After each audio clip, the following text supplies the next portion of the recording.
உலக அரசியல் வரலாற்றுல, இந்திய அரசியல் வரலாற்றுல 4.5 லட்சம் வாக்க வாங்கின கட்சி உயிரோட இருந்ததே இல்லடா. வளர்ந்து வளர்ந்து வருது அப்படின்னா தோல்வி இல்ல தம்பி, இது தோல்வி இல்லை, இது சீன மூங்கில். இத்தனை வருடம் வலுவான அடித்தளத்தை போட்டுக் கொண்டிருக்கிறது நாம் தமிழர் கட்சி. 26ல விண்ணை தொட்ட மூங்கில் மரம் போல படக்கென்று வளர்ந்து. ஏன் ஒரு தலைவன் தன் நாட்டு மக்களை முழுமையாக நம்ப வேண்டும், உண்மையாக நேசிக்க வேண்டும். நான் என் மக்களை முழுமையாக நம்புகிறேன், பேரன்பு கொண்டு உண்மையாக காதலிக்கிறேன்.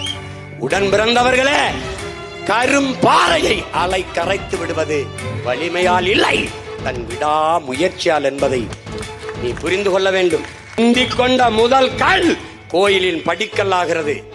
கடைசி வர காத்திருந்த கல்தான் கோயிலின் கலசம் ஏறுகிறது. பொறுமை என்கிற மரத்தின் வேர் எப்போதும் கசப்பாக இருக்கும், அந்த மரத்தின் கனி மிகவும் தித்திப்பாக இருக்கும். தலைவர் நமக்கு கற்பித்தது பொறுமையும் ஒருவித போர்தான் என்கிறான் மாசேத்தும்.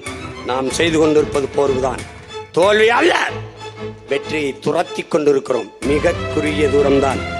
ஒரு கட்சி 6, 7, 8 4 முதன்மை தேர்தல், பல இடைத்தேர்தல், 2 உள்ளாட்சி தேர்தல், இத்தனையும் தோற்று 10வது முறையும் தனித்து 26லே போட்டி போடுகின்றான்.